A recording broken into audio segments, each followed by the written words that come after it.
Marnie Mahannah. Yes, Thank you for coming. How are you? I'm great. Thanks for having me. First of all, where are you from? And for people that don't know you, tell us about you. I'm from Kelowna, BC. I grew up there, and it's funny because I left when I was 18 after I graduated high school to move to Vancouver for acting.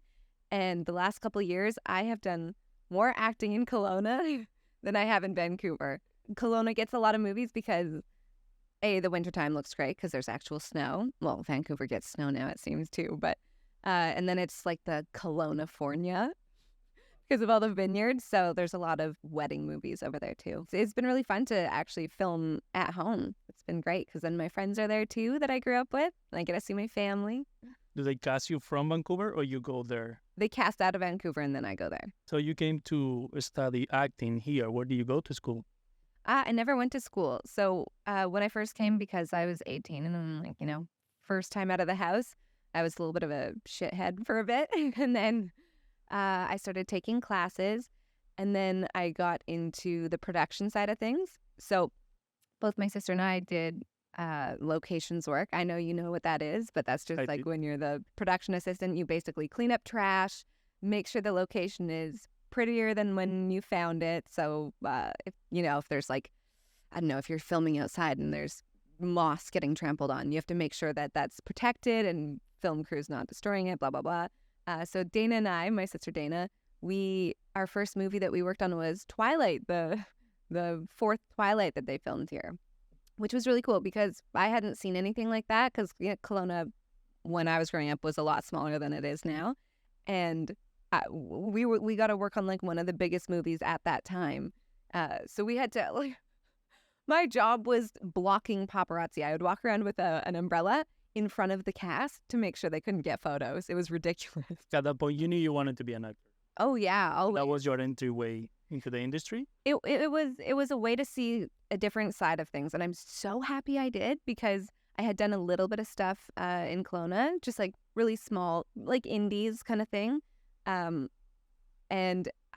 Seeing all sides of it, knowing that circus is called circus, the base camp or whatever, knowing all the different departments, so the ADs, knowing that I have to go check in, that this is crew park and it's probably different from where you're getting processed, blah, blah, blah. I would have been so much more scared if I didn't know any of that going in on my first role. And then it's also you see how hard everyone's working. People work so hard and they're there well before you arrive. They're there way after you leave. And so I just have so much appreciation for, you know it. You work in set deck, so you see how hard everyone works, and then the actors roll in and they're like, and then go home. And I was a PA too. So a friend of mine, he called me, he was working on the TV show Arrow. Oh, yeah. He said, hey, do you want to be PA? And I was like, absolutely. My first day was at UBC, and they just asked me to stand in this corner. I was like, but why? For 20 hours. And they would be like, yeah, they will come and drop some cables here. And I was like, okay. To me, it was weird because also, from my point of view, Vancouver is really safe. I don't picture anybody stealing stuff like that. And I was like, okay. So I was in January, in the winter, standing in a corner for hours before they drop a single cable in that location. And it's hard because as a new person, even though I was working in films before, it's different. Because I work in Cuba, that's my language. I was learning English, working on that. And people would throw me 10-1. I'm going 10-1. I'm going just these film codes that make no sense anywhere else. Okay, no problem. What does that mean? And I remember one time somebody was saying Yoel, what's your 20? And I was like, what? And that means where are you? What's your location? What's your 20? And I was like, things like that. For other people, I guess they are not familiar with the language. It should be it's challenging. But for me, I didn't know if it was just me not understanding what, maybe it was a simple question. Right. You're it's just a word they use. Yeah. It's code. But then also working as PA, location, production assistant, you learn to respect the work.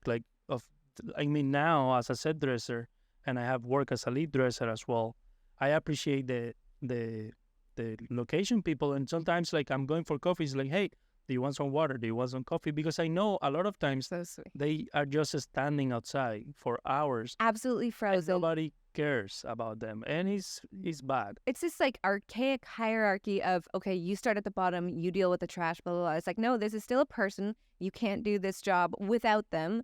Like, and they're like, oh, you're all replaceable, whatever. It's like, no, this person has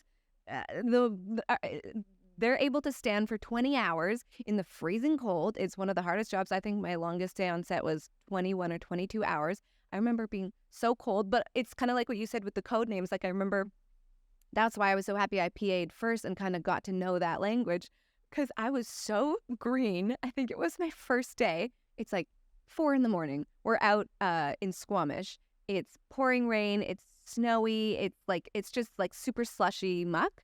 And the key PA, he's like, hey, Marnie, like brought me a broom. He's like, I need you to go mop the parking lot. And it was a gravel lot. And I was so green and so eager. I was like, yeah, you got it. And he's like, I'm joking. You're not gonna mop a gravel lot. I'm like, oh, God damn it. But seeing, like, also the thing with PAs is you remember who's nice to you and you remember who's not. And then oftentimes you see those PAs rise. And you're like, oh, remember this person you shit on? They're now your boss. PA, and then what was the next step? What happened next? So I did that for about 3 years on and off. So I worked on a lot of really cool shows. I worked on Elysium. I got to work on Roadies, which was Cameron Crowe was directing. So it was so cool to see different directors doing their thing. Like, he always worked with music, and I would see what worked and what didn't work, I guess. And then so after that, got an agent, was working in a bar. Like, I worked at the Commodore for a long time. I worked at the Vogue. And so I'd work at those places at night and then just wait for auditions during the day and then take classes. But I would never get auditions because I'm like, I'm average height, brown hair, brown eyes, looks like, every other chick in Vancouver. So it's like, okay, how do I stand out and start getting auditions when I also have no resume? So it was like a lot of trial and error. I would get with one agent, and then I would get maybe 1 or 2 auditions every few months, which is bad. That's next to nothing. And then they dumped me, and I was like, oh God, I gotta do the search again. But I was really lucky. I had a dear friend, Deborah Finkel, who I met in one of my first classes. She kind of mentored me, and she would just be like, nope, go do this, go to class, do this. Don't do this thing. And so she actually was a reader in the audition room for this one casting director, just for the one time. It wasn't a regular thing, but they're auditioning this one role. And she's like to the casting director, hey, my friend would be really great for this. Do you mind? Because they were having a hard time finding a person for the role. So she said, do you mind if I call her and see if she's available to come in? And she said, sure, okay. And so without an agent, I got to get into this audition room. And then I didn't book the role, but the casting director, she's like, you're unrepresented. And she was so cool about it. She's just like, okay, well, give me your email and let me know who you want to be with, and I'll set you up. And so it was such a leg up. And then she got me with that agent, who then dumped me a year later. And then I found my way into her room again. And then she set me up with a meeting right after that audition with a new agent. So it's just like, it felt really good to have someone on your side who's kind of vouching for you, because there are so many middlemen and it's so hard to get in. But yeah, so I've been with my last agent for 5 years, I want to say, and she's my favorite. She's had my back and gotten me the most auditions I've ever had. And if you don't mind me asking, why do you think they dump you? Did they tell you? Did they give you a reason? It's just because I mean, I wasn't auditioning. They couldn't get me in the room. Maybe they didn't like my face. Who knows? So you weren't getting jobs, so that so I wasn't bringing. They weren't making money. But yeah, they had their A list, and I was probably down in Y, X, Y, Z. I first met you as an actress. Yeah, and then we met again after probably a couple of years or 2 years after that first job, that first work. And I talked to you because I was writing a character. Rainbow. I was writing a character, and I wanted to develop that film with the actress that will play that, and I wanted to be you. I love like a film director, Mike Lee, from like England. and he works with the actors a lot. He develops the characters, the story with the actors. And I was like, let me explore this way because, and as we talk, we have conversation, and then you mention, hey, and I have this company or I'm making these projects. And then I met Marnie, the producer, director. Yeah. Tell me, how did that start? Well, that was because, so that came out of, like I was saying, when I was with different agents, they weren't able to get me into the room. And I get it. It's hard. It's a lot of things go into that. But I was just like, okay, I'm going to class. I'm auditioning for every indie, every student film.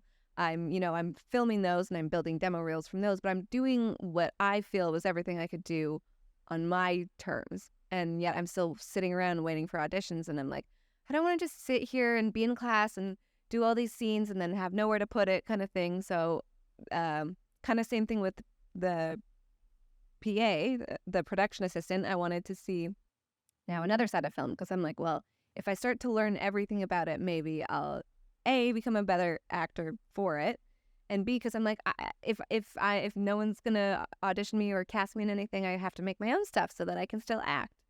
So I wrote my first short film, and I don't think of myself as a writer. I do now. I didn't before. I was like, okay, well, let me try writing. Whatever. I'll see how it goes. And then I ran into another really great friend, Dan Henshaw. And so I had worked with him as a PA, and we worked on this Cartoon Network show. And he was always so nice. He was really nice. He was always really sweet. He never looked down on me, anything like that. And then when I ran into him, it turned out we were kind of neighbors. And I was telling him about my short film, and I was like, yeah, I'm just starting to get everything ready for it. I'm just looking for, this, and this. And he's like, well, I'll film it for you. And I was like, pardon me? And he said, yeah, I've got this camera. I've got some gear. He's like, yeah, I'm happy to shoot it. So together, him and I, we were doing location scouts. He was so helpful. He would like read my script and give me notes, and I would send my script off to other people and get notes. And eventually it turned into a 5-day shoot with different locations. But it was like one of those things. I'm like, I don't know how to produce. I don't even really know exactly what a producer does. And then once we start going, you find out what a producer does. And then you gather crew and you start renting the gear. And so it was great. And I gave myself 2 cameos, and I did it specifically to give myself a very different look so that I could have different things for my demo reel, some variation. And after I did it, I had so much fun. I loved directing. I had built such a great little community from that. I like to think that we all had fun on set. And then that's when I met my both partner and production partner. I hired him as an editor, and he was so great. And he elevated the film with his editing so much. And yeah, and so after we did that, and because he is a camera operator as well, he's a director, like he's a writer, so he's kind of wears all the hats as well, as you kind of have to in Vancouver. And so after I did that short film, I booked my first role, and I was like, oh my God, it's working. You're like bringing all that energy to you, right? It's like the motivation that you're talking about. Once you get the ball rolling, if you're running, keep running, more things will come to you. So booked my first role. Then him and I was like, we worked really well together. I know you shoot as well. Do you want to try making another thing? Just like for my demo reel. It's like, do you want to try filming something? He's like, sure. He was game. So we did that. It went really well. Then we started our production company. And we started doing like dentist videos. But it was cool because we were making money in our first year of having a production company. And so now we branch out. We do like music videos, blah, blah, blah. But acting is still my first love. I love it so much. But doing all those other sides have made me a better actor for it. Like directing an actor, now you see, I don't know, just seeing all different sides of it. You can be more objective. Good when you get involved into something. Yeah. And then all of a sudden things start to happen. And that's what happened to me in my projects. Like that script that you read, the feature film, that's the first feature film I have written by myself. And when you finish that, the feeling of accomplishment, I mean, I was very excited. And I knew it wasn't perfect. I knew it has like many flaws. I know But it art needs isn't work. perfect, and that's Exactly. important that you keep going anyway. Every time you make a film, you start with an idea and you're just like, okay, I kind of know what I want to say. But then it becomes its own thing. You just get better and better every time you do it, and you have to be okay with just making some shit sometimes, because not everything's gonna be great. And I really had to teach myself that with writing. I was like, oh, just like getting stuck, and I'm like, just get through the first draft. The beauty of it is that all of it can be changed, Yeah. and you don't have to stick on that, but just get through it, and then you'll have at least a rock that you can start molding versus just a nothing. My good friend Carmen Enriquez, that I was like, oh, I have this idea for this film. And I would just tell her, like, and I'm very passionate about it when I have an idea for something. It's like, oh, this, oh, and it's about this character that does this, and I don't know about this. And she will always tell me, if you don't write it down, it doesn't exist. True. Yeah. It's just Everyone's like- got an idea. Everyone's an idea, Yeah, man. It's what and you then- do with it. Exactly. And then for me, that was like another piece to that puzzle that helped me into, okay, I need to make it happen. I need to do it. And now I don't write everything down. Yeah. Because also I like to keep it kind of like loose. So whatever sticks, whatever it comes back, it's just like The important it's bit. important. Yeah. Yeah, exactly. So I don't want to I don't want to write everything down. But those ideas, like the one of this last film, I started with one character as the main character, and I was working, and like I was so like for me, I was like, I got to page 35 and I was like, and then I felt stuck and I was like, something is wrong. Like something is not working. I got to this point, but then I don't know where to go from here. And I spoke with my good friend, Javier Aparici. He's another filmmaker, and he will be in the podcast. And we were talking, and he said, like, why don't you make the other character, Annabelle, the protagonist, like, because she has more to do with you than this other character. Oh, did you have a different protagonist? Before the protagonist was Paul. I mean, we're just saying names here. It doesn't make any sense. It doesn't matter right now. Oh, but good like, guy. yeah, he in my story, he was the protagonist. And then as soon as I switched that, and I was like, oh yeah, that makes sense, because her character, her age, her like where she comes from, she's a character that comes from Cuba. It had more to do with me, and it was, I think in your email after you read it, it's like, you're definitely you. This is you. And it's true. It has a lot of her experience in the film comes from my own life. And then once I did that transition, it was like way easier. Like it was just like it went smooth. And sometimes that's what happened with art. I think like you kind of like a struggle, and then the piece kind of like speaks to you. That's that so way. that's so interesting that you switched the protagonist. Like that's such a huge change for the same story, but it's really cool that it worked. Can I ask you something? When you write, do you write from page 1 to page 90 or whatever, or do you do it in different chunks? Or you're like, oh, this idea is great. I want this. This is going to happen like somewhere in the climax. So I want it to happen here. Now, how do I connect it? Like, what's your process? For a short film, like normally I write from the beginning to the end. Right. In this particular case with the feature film, because it was so long, I wrote still from the beginning to the end, but I kind of like did this with another friend, with Jordan. He's a really talented writer.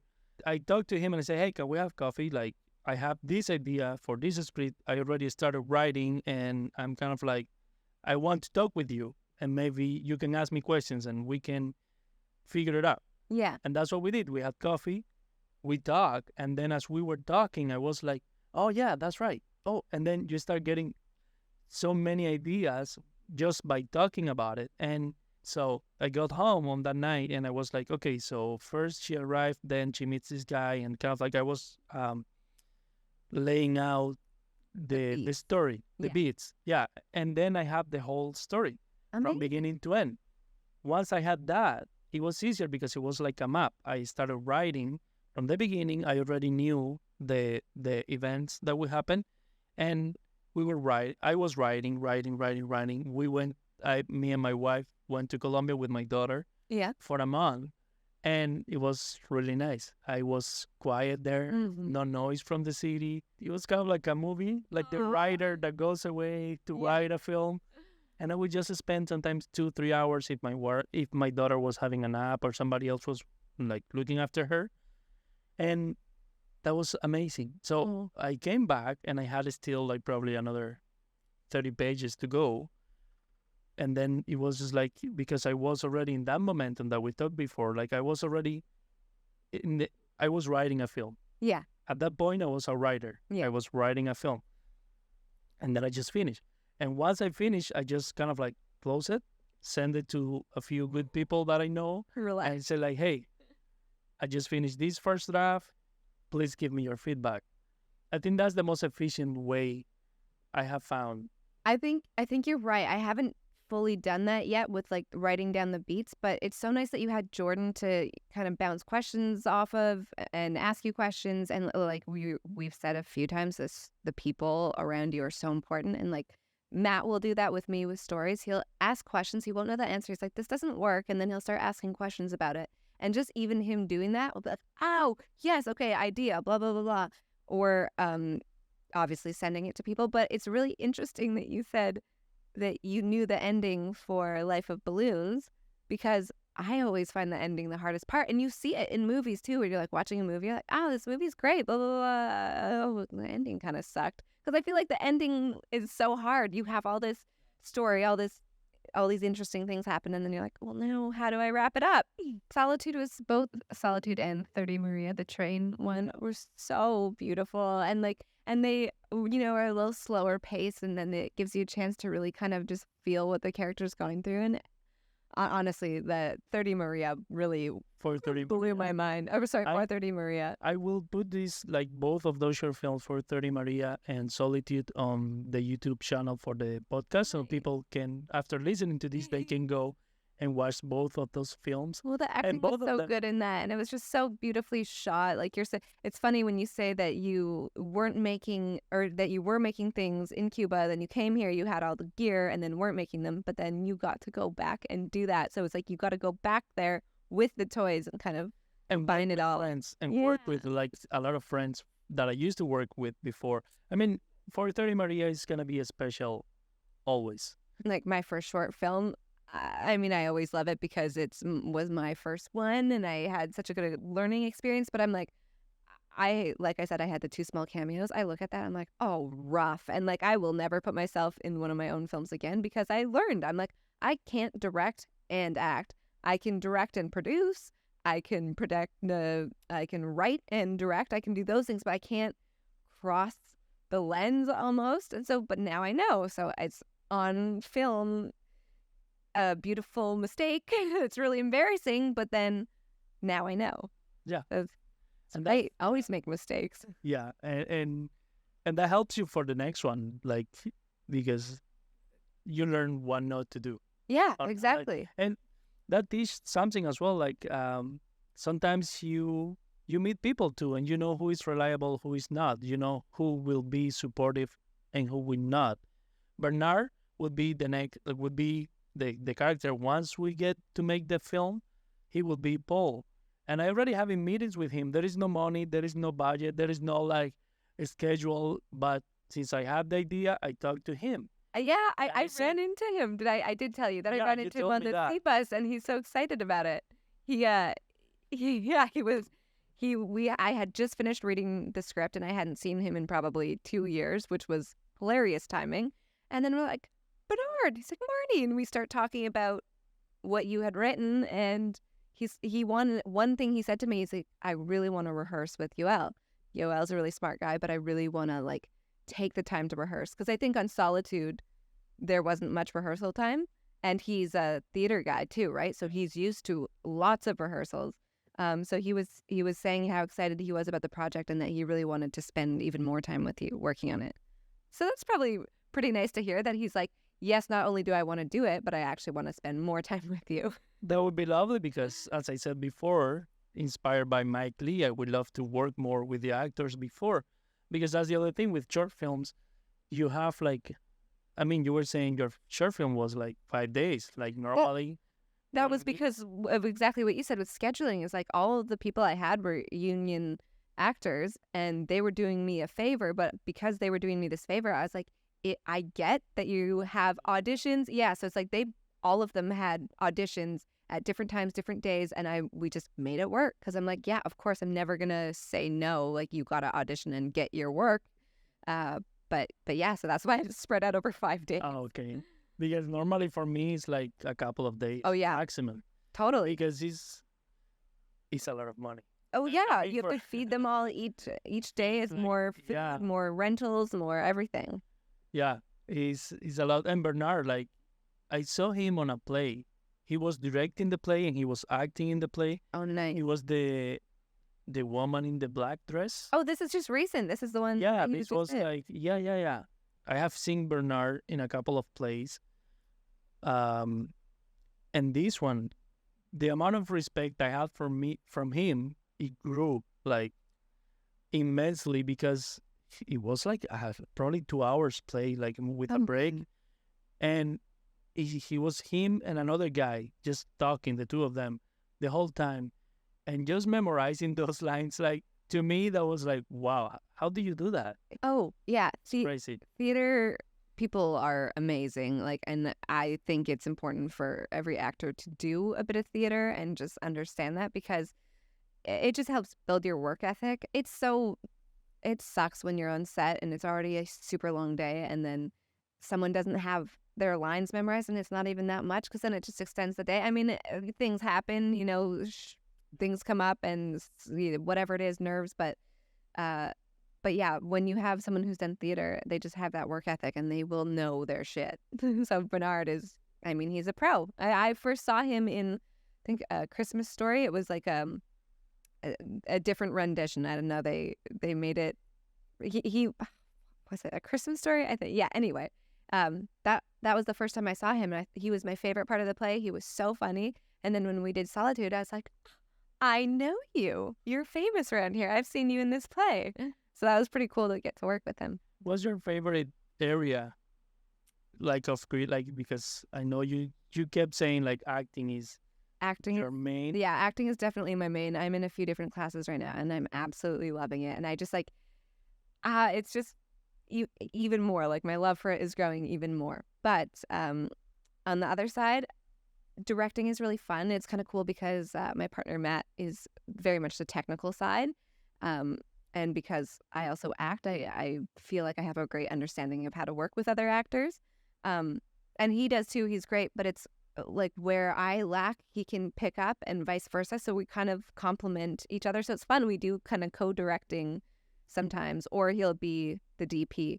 But I have a lot of fun with that. And I really like music videos are fun. Obviously, when you're doing more corporate things, it's a different version of directing, but it is fun when you're talking about a character with someone. I mean, we even get to direct, like, actors now get to direct each other all the time when you're doing self-tapes, because then you're helping each other break down the script, you're being their reader. And so then it's almost like its own little mini directing session. So I do really like that. The writing part, I also really love, like, when it's like you said, when you see something from life and it kind of inspires you and then something else connects and you like have to write out that scene. I love that, but I definitely hit roadblocks, and my what is the word? My willpower? No, I haven't been that great at working on it every single day. I've been slacking a bit. My least favorite part of film is producing, I'd say, though. I don't know if you feel that same way, but it is lots of emails, lots of computer work, lots of numbers, all that stuff. And that is, yeah, not my favorite. I do it because I have to, but how do you feel about producing? Like, for me, like, producing hasn't been bad just because it's for my own projects. Yeah, and it's not bad. It's just different type of work. And it's just like, it's kind of like another thing you do to see this come alive.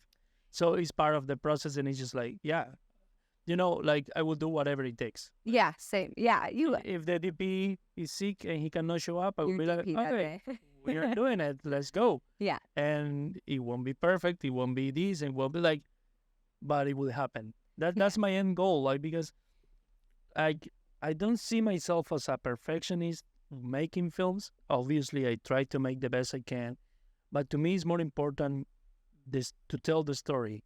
And I think people, they see that, like, when they get the story and there might be some things that are not exactly perfect, but they get a good story, they are happy. Yeah. They can walk away and say like, "Oh, that was nice," because So what if the that's continuity wasn't the same? The like story was good. the directing, for example. I think in my life, before I even thought of directing anything, I started telling stories. I was writing, and then I thought like, well, I don't think anybody else will make my stories come to life the same way I will do. It That's is, how I started into directing, because in Cuba I didn't have a camera or anything. yeah. If for to direct a short film, you need some equipment, Oh yeah. and then that's naturally started happening, and then I loved it. And then I work as an editor, and because of that, Oh, you have full control of the story. because of that, I now, like when I'm writing, I kind of like have editing in my mind, but not so much. But when I'm filming, because as an editor, I like you say with writing, I don't consider myself an editor anymore, but I know how to edit and I can edit. But when I'm filming, a lot of times I know what I need, and it's just like, oh, you know what? We have no time. Instead of sacrificing this, let's just shoot this, and that will cover us. It's not the ideal, but it will be fine. Right. And that's what I do now, because I have that skill as an editor. Because as many say, that's when you finally finish writing the film. Well, yeah, The edit- 3 different stages. Yeah. So one movie when you write it, one when you direct it, and another one when you edit it. And now you have control of it. And you said that yourself when you were talking about that editor, the way he brought that project up. Like, It made it so much better than what I had given him. And I was just like, oh my God, this guy really knows what he's doing. And, everyone was working for, because I was paying out of pocket. So everyone's working for discounted rates and stuff. And like, he still, so much, much later, we had this production company for however long. And then much, much later, we ended up getting together. And he still surprises me with the way he edits something. I'm like, this is what we had. And yet you've made it into this. And it's amazing. And it's really inspiring to see that. And it's cool to know that, like, I mean, maybe it's harder for you. You said you can't really write something and let someone else direct it because of that reason. You're like, this is my baby. I have this vision and this is how it's going to go. But sometimes that's my favorite part. Like if I do write something and I have certain ideas, it is hard to let go of. But then it's really cool to see what someone else brings into it. And then again with the editing. So it's like, it's a beautiful amalgamation, collaboration between different artists. I talked about Dan Henshaw before. He has, since then, we have done so many more projects together because he has the most amazing attitude. He is super experienced and really good at what he does. And he's just like, he's fun. He brings a good energy to the set. He's just like willing to roll with the punches. And it's just having those people. It's been, and then another thing, like you said, is when you work in film, you work with anyone from like the artist to transport to LX. Like you have very different minds, ages, genders, all of it on set. And then you are all working on the same thing. So it's just like you naturally build this familiarity and friendship. And then it's cool to be a part of that. And that's why it is so fun making a film, because you're like, let's get this wild group together. We all have the same outcome. And then now we're all friends for it. And you work long hours, so you're exhausted. So they see you at your best and your worst, and they see you in the muck or in a cozy setting. It's just like you get it all with films. you do for sure. And one thing that I love about film, other thing that I love about the film industry, Yoel, do you like film? it's not only that you get to work with these people that they are all into the same project, but at the same time, there are like 1,000 different backgrounds. Like I remember one time I worked with a firefighter that he was like in transport. He's like, oh yeah, like, oh no, I just do this part time because I'm a firefighter. And he's like, what what Yeah, are you doing here? I don't know. Some of the buddies or people I made buddies with on set, and they like make an 81 angel joke or whatever it is, and it's like, oh, you're a Hell's Angel, but you're on my side, so we're okay. Yeah, and also like not long ago, in the other show, like one of the drivers from construction, he somebody told him that I make films, and he was like, he comes to me like he's like, hey Joel, like you make films, right? Like, and he's talking to me like if it was a secret, and he's telling me, and this guy, he he has never write a film or anything, but he wanted to talk about it because he Yeah. had an idea for a film. And he's like, yeah, I don't know how to, like, how do you even start? Like, Help. because I have this idea, and we were talking, and every time we would see each other, it was like, how is it going? Like, how is the film going?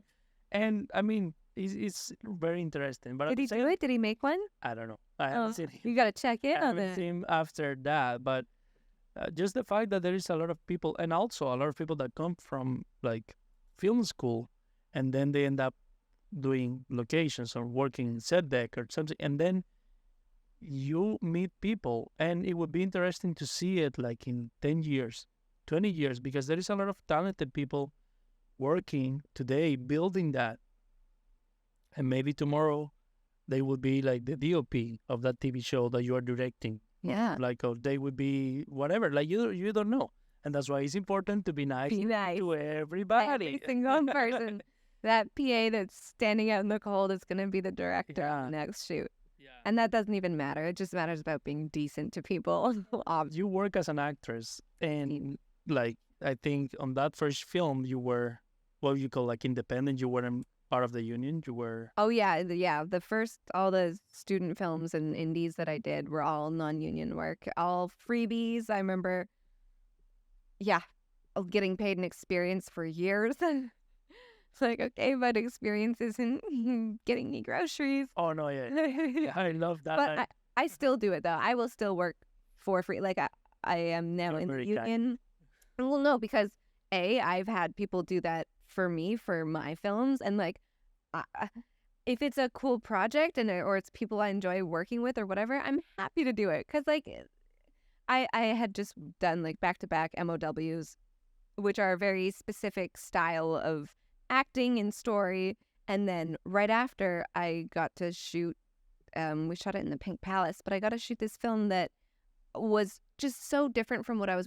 It was kind of a surreal world, and it was pretty dramatic. And I had just come off of doing like a light comedic role, so and that was a free project, and it was fun because then I can fill my cup in different ways. I can get paid and do this sort of fun project that has a bigger budget, and then they buy all your clothes and everything, or then I can do this project which are going to be long hours. I'm working for free. I'm blah, blah, blah. But it's so fun because it's a cool story and I like the people. And so, yeah. So, I mean, it doesn't, I'm easy, but it just depends on what the story is and who the people are. Like you said, the resume, like a lot of times, like as an editor, sometimes you get that, like, oh, that would be good for your resume. Like, you can, or like, Yeah. No, thank you. Yeah. Because, Well, editing's different. And I know. And yeah, and also that promise of like, oh yeah, the next one, when we get money, I'm gonna call you. Not everybody is true to that. And also, what would you like when you get to a point where you have money, you have more options, and you shouldn't be. As I said before, I have worked with you, and I have worked with Bernard, and I have worked with other people that I keep calling not only because they have done the favor of working before for free, but also because I like you as an actor. But you shouldn't get stuck with somebody just because they were. Yeah. I mean, it's tricky, but Yeah. you, at the end of the day, the most important part, I think, should be the project. And this is partially true in the sense that also the relationships, because I'm not up for, whatever it takes. Like, I don't care to treat people shitty just because I want this. Like, I'm the, no. You should make the best project you can, I think.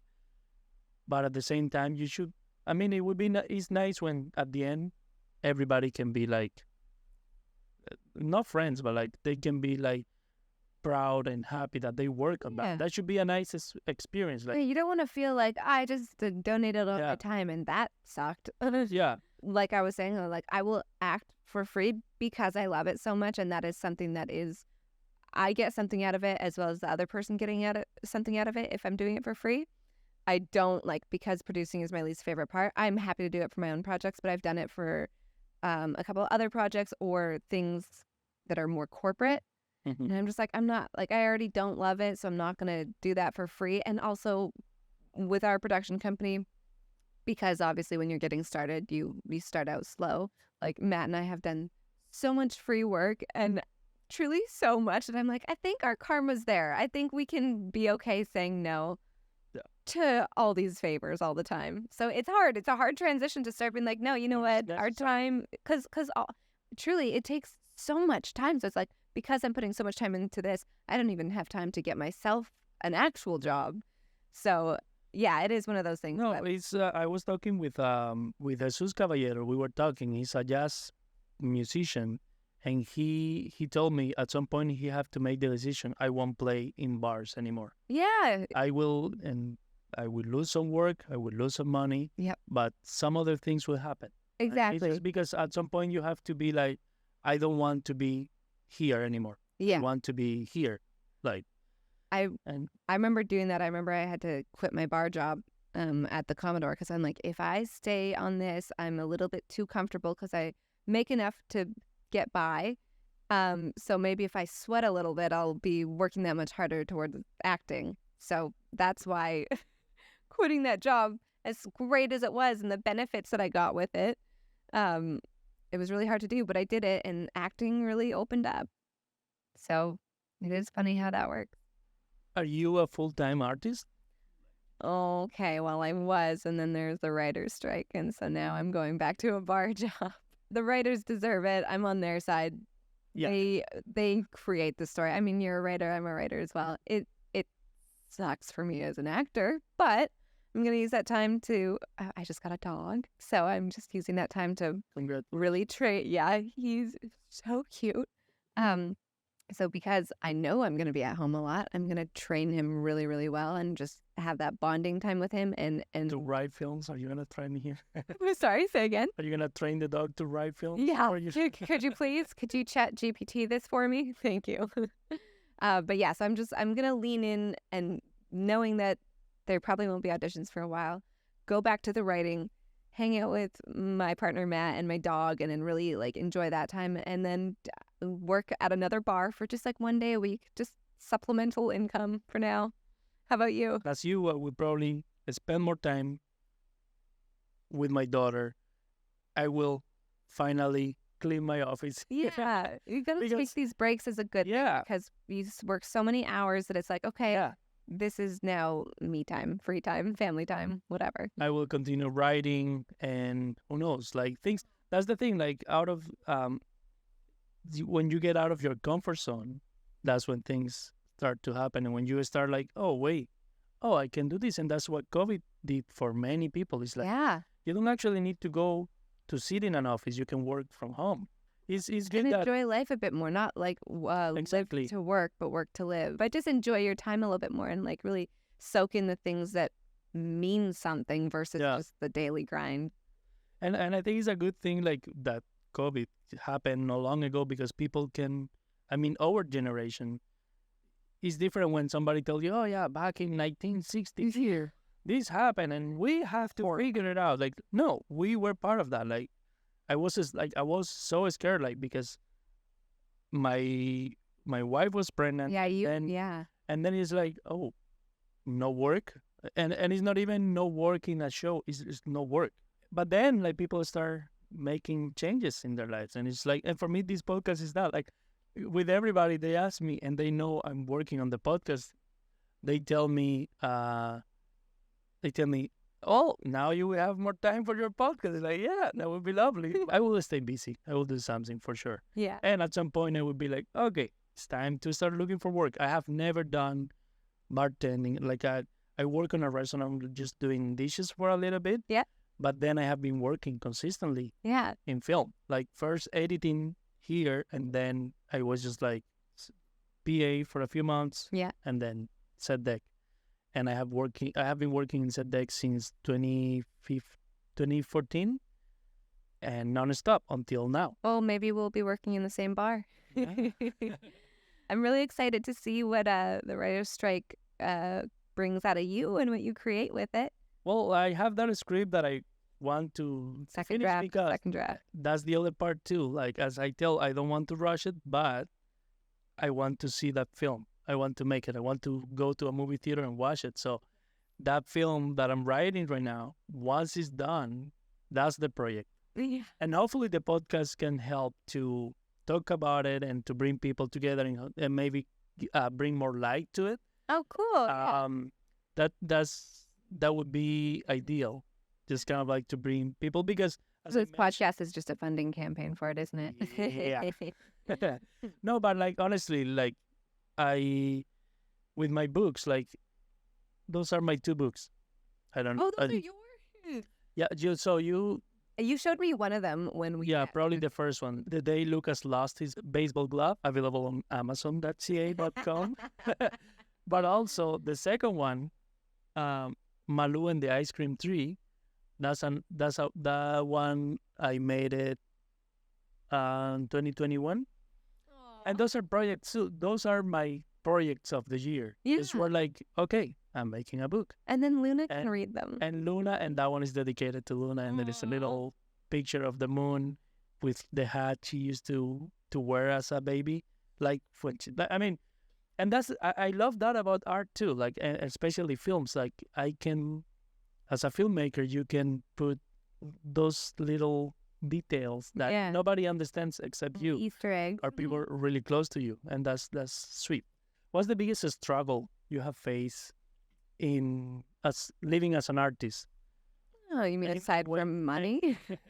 Yeah, when you decided, okay, this is what I'm doing. The thing that's hardest for me about film, and I love it, and I kind of love this side of it too, but it's so unsure all the time. And it's like, it's honestly, for me, I know a lot, it's kind of controversial. Some people hate that since COVID, auditions have become self-tapes. So before you used to get an email or a phone call from your agent at like 4:45 on a Tuesday night, and it said that you have to be at an audition Wednesday morning at 10 a.m.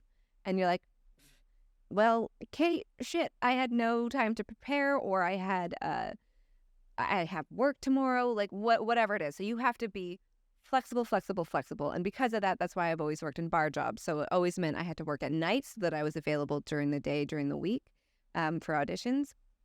And then it's also like, oh, say I had a date with my sister to go for dinner, and then I get an audition and it's due the next morning. So I'm like, I gotta go. I have to go memorize this and prepare because this is my work, and it's like where people have their 9 to 5s, I get mine randomly. So that has been a huge thing. The self-tapes have made it a million times easier. Like I can actually go away for a little weekend trip, or I can, visit my family in Kelowna and not worry about needing to be somewhere for an audition because I have my little ring light that I can bring with me and tape wherever I am. However, that means I also need a reader. Poor Matt has been my reader so many times, and he's actually really good at it. He's a really good little actor. That's not what he does, but he's really great at it. And but then that means I need him from a certain time to a certain time. I need him to be focused. I need to, like, it sucks that it lands on him. But then also, like, I had a thing where I was shooting in Kelowna. He specifically drove out to visit me because I'd been gone for 3 weeks. And he's like, hey, we'll have this little visit. He gets there. One day goes by. I book a commercial that's in Vancouver. And so I'm like, I gotta go. So now he's in Kelowna. Well, we were in Vernon. But so I had to fly back. He drove me to the airport at like 3 a.m. and then had the whole drive back from Vernon by himself. So this whole thing that we had planned is just like, and I gotta go, bye. And flew back to where he just came from. So it's just like, that is not just hard on me, but it's hard on the people around me. And I see that. And I mean, I'm lucky that I have very understanding family and friends, and people are cool with it. But that's the part that's just like, you gotta take it as it comes. I mean, like when you're gig working, you take it when it comes. Yeah, and that's something also in the film industry that we haven't mentioned is how many marriages get destroyed because of that. You work, as you say, from 7 to 7, 7 a.m. to 7 p.m. When you get home, like, okay, you don't stop. In my case, we have a daughter, like, okay, most day I can give her like a shower or like food. Like sometimes, like one day my wife put her to bed, I put her to bed. Yeah, it's like turns. Like, sure. And then on the weekend, you are tired. And it's just like, okay, what are we doing? Yeah. Like people talk about that. Like a lot of people in the film industry, they break apart just because luckily for me, my wife is an artist, and I was she going to ask if understands. she worked in film. Is it She doesn't work in film. She's Medium? like a visual artist, Oh, but she cool. Okay. understands. I think this is why my what's so great about my current relationship is that he does work in film, and we have some days we get to work. Like we just shot a music video not long ago. He was DP, I was director, and we produced it together. And so, sure, we had long days, but we were working together, so that was really fun. But he also understands, like he gets it, so he doesn't have to like it all the time, but he understands. And then same with me when I know that he's got to go on a gig. So I think at least having an understanding, it's so hard for someone outside of film or art to kind of wrap their mind around that. So I know I saw a lot of destroyed marriages and families when I worked as a PA, and it's such a bummer. But then there's all the good things that make you Yeah, of continue. course, of course. And this is the life we choose, and this is what makes me happy, and I'm sure this is what makes you happy. So at the end of the day, it's worth it. Like, because also as we progress in society, I think the industry is finding out, and I think there are like things French changing. hours. There are like a few things changing, but also as a team, like I mean, you always try to accommodate to some people who's like, you know what, we don't need everybody here right now. I Yeah. know we're not supposed to, but like, why don't you Go go up. early today? Why don't you go say And hi we to your kind of like baby? to work it out that way. That's nice. But yeah, any advice for a young person that is one that like wants to be an actor here in Vancouver? Because if you're listening this outside of Vancouver, Vancouver is a city full of films. Like, I mean, not right now because of the writing strikes and all that, but Vancouver is the city to work in films, I think. Yeah. And a lot of people come from different places because this is where a lot of production from LA and the US come to shoot their films, TV shows, etc. Any advice for anybody that is just making that move today? You have to really want it. Like, so I think if you want to act because you love acting, then that is the right reason that's going to keep you at it. Like, persistence. If I didn't love acting as much as I do, I would probably have sold out a long time ago. Or not sold out, that's the wrong term, but I would have found a job that had steady income so I could feel somewhat comfortable, because you're constantly like paycheck to paycheck, like, oh my God, am I going to make rent? Blah, blah, blah. So if you want it bad enough, you will do everything that you have to make it work. And I think those are the people who make it. They're the ones who are consistent and persistent. And so if you want to act, I remember, like, when I first got here, I was like, I want to take classes, but also I feel like I've got this raw talent that I don't want to mess with, blah, blah. Don't be dumb. Like, any type of, if you're going to class, you're practicing your craft, you're just going to get better. Like, you might think you have some sort of raw thing, but you still got to work that muscle. So, yeah, I feel like such an idiot thinking about that now. So just take classes, work on everything that you can, whether it's crew side or doing student films and indies, and you just keep practicing and have a good attitude, because I see a lot of salty attitudes, and it's just like, no one wants to work with that, especially when the hours are so long already. So it's like, don't make everyone's job harder. So yeah. Would you advise into somebody that is like yourself, that was acting and is not working out, to make their own stuff? Oh, of course. Absolutely make your own stuff. I mean, if you hate it, fine. You don't have to do it again, but at least you learned something, and now you can also have an appreciation for other people's jobs on set. So yes, and then also you might find out that you really like it, and find out that, I keep saying find out, but maybe you see that, oh, I always thought I wanted to be an actor, but then I wrote, and actually that's what I like about stories. I like writing it. So that's important. You don't know if you don't want to do it unless you try it. Or you may even approach your work as an actress from this new perspective. Like, as a writer, now I know how to break down a script when I'm reading sides for an audition. So it all helps, of course. Life experience. Is there anything that you would like to promote, like a film, anything you're working on that you would like to be like, hey, just check this out, people? Is there, you know what? I'm not going to promote anything, but I will say that I have been writing. It's one of those ones where when you said sometimes you don't have to make the art right away. Sometimes it gets better when you've waited a long time. Like it took 9 years to make 4:30 María. So I've been working on this feature film, and it's a horror comedy. It's really ridiculous. It has to do with like, the cockfights, the illegal cockfights that go on. So it's that sort of premise, but with women, and I've called it Hen Fight. And I don't have any promotion for it, but I really like it. It's super like slapstick or slash stick, I think is what it's coined. But I'm just happy that I'm working on it and writing it, and it's fun. And I really hope I can make it one day, but that's all. Yeah, of course. Yes, but yes. Yeah, it's about women. Instead of fighting against each other, they work together to get out. Yeah. Beautiful. Social media. I know people do this. I'm really And- bad at it. Just I my think name. you want to share like how like people can find out. They might be disappointed when they see it because I don't post, but it's just my name. Actually, you know what? Now that I have a dog, it's probably going to be a lot of dog content, so maybe it's worth it to go there. Yeah. And it's just Marnie Mahannah. Marnie Mahannah. Okay, If they perfect. can spell it, they did it. Okay, perfect. Then the name will be in the description of the podcast and all that. Well, it has been a pleasure talking with you. I think this is the longest we have talked, because normally it's like, okay, we are talking specifically about a project, then we are working. Yeah. It's just like about the character, and it's just like, this is the longest Yeah. we have talked. I got to learn love some it. things about you. I love it. Thank you, Marnie. Has been a pleasure. Been a pleasure. Thanks for I having me. will hope to see you again. Oh, we will. In a future episode. In the bar, that we can- remember?